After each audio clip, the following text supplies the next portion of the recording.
Hello, everybody. Good morning and welcome to Live at the Waterhole. Where first up, we're coming to you from the Ol Donyo AfriCam waterhole camera. And this is situated on over 111,000 hectares of private land in the heart of the Chulu Hills between Kenya's Tsavo and Amboseli National Park. My name is Ralph Kirsten, and starting off with some eland, one of my favorite antelope, aka the rainbow chasers. So now, as per usual, don't forget that this is a live and interactive experience, so we'd love for you to jump on board with us and send us through your questions and your comments. You can do that by going on the WildEarth website and registering. This is a particularly productive waterhole here in this part of Kenya, and we can expect to see a lot of antelope, and if we're lucky, maybe some massive Maasai giraffe, as well as big tusker elephants. So we'll have to just sit back, relax, and wait and see what comes down for a drink. I think it's quite warm here in this part of the world, so we can expect to see quite a few animals. In parts of South Africa, we've been experiencing quite a big cold front weather systems that have come through, so it's a little bit chilly in parts of South Africa, but I don't think it's reached up into this part of Kenya.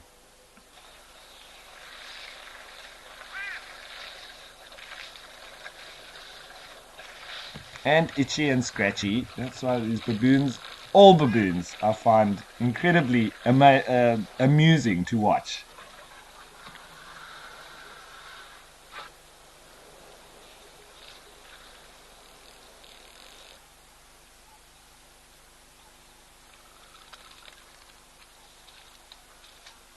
Where we've got our Maasai giraffe, as well as the old East African oryx, now called the fringe-eared oryx. And that was one of the mistakes that I made in assuming that they're still called East African oryx. But the beauty of this waterhole show, and with AfriCam involved as well, is that we get viewers that can also just correct us. And so one of the viewers wrote in and said it's no longer called the East African oryx, it's now the fringe-eared oryx. So whoever that was, thank you very much for that information, and we'll continue on trying to be as correct as possible. So if anything is incorrect, please, we're not perfect, we're not claiming to be so all the time. And if you pick up anything that we are saying incorrect, please send it through. And that's the whole idea of this interactive experience. There was another viewer that also commented about the Okukuyu waterhole in Namibia, because apparently there were naturalists that aren't so familiar with that particular spot. I've worked there for over 20 years, so I consider myself a Namibian specialist. But it was stated that the Oshuvambo people in Namibia had watched the show and said that we were pronouncing it incorrectly. But I have confirmed with Oshivambu friends of my own that indeed Okakuyu is the correct pronunciation. I'm not sure how the other naturalists were pronouncing it. It is not an easy word to pronounce if you just read it.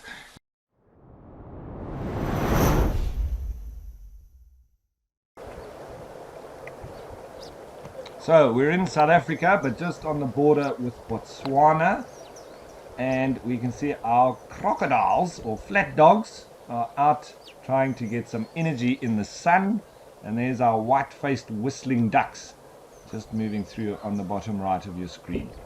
I think that's also a red-knobbed coot.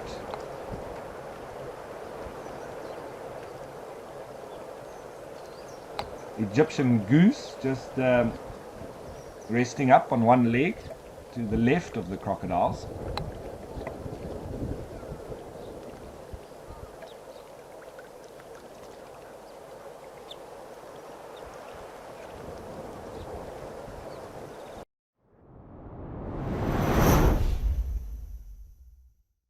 But this is where it all goes down. And now you can see with a bit more perspective that there's a lot more animals than we thought.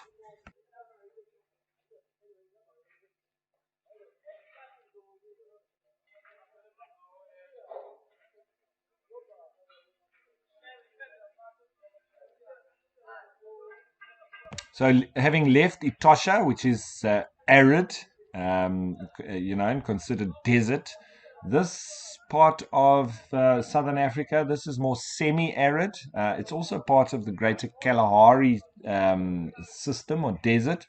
But there's a lot more rainfall that falls in these parts, although it's particularly dry currently. So you'll also have the concentrations of game around the waterholes for that exact reason. You can see, looking at the landscape, that it really needs some rain. So hopefully when spring rolls in, you're going to get a good amount of rain.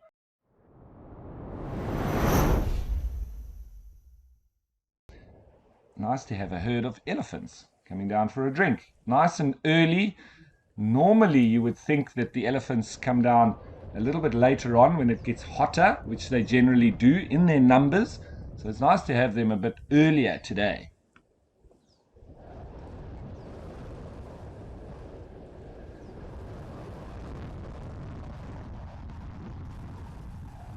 Nice small breeding herd. Looks on the left there, just a heron, most likely a grey heron, moving in behind them. Maybe it thinks while the elephants are active there might be some fish activity or frogs that move in as well. They often do move into the area when buffalo or the hippos are there, the elephants are there, because they might be kicking up some of the little invertebrates in the mud. So the fish come as a result of that, and now the heron moving in as a secondary result.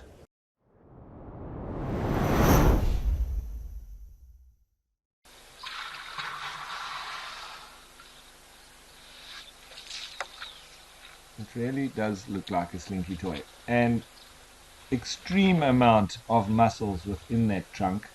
It's absolutely incredible. More muscles in that trunk than we have in our entire bodies.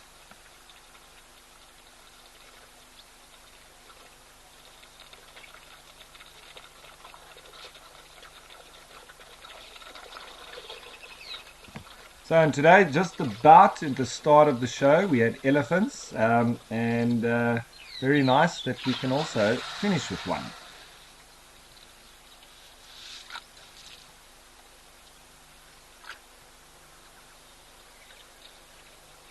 And this big guy's really put on a show for us and kept me thoroughly entertained. So I hope you've all enjoyed the show. As always, later on today there will be the sunset safari starting at 2:30, and then tomorrow morning there will be the sunrise safari starting at 6:30. Straight after the sunrise safari, finishing at 9:30, we go straight into live at the waterhole, where I will be with you once more. So I hope to have you on board tomorrow once again, and we can see what animals are going to come down to drink.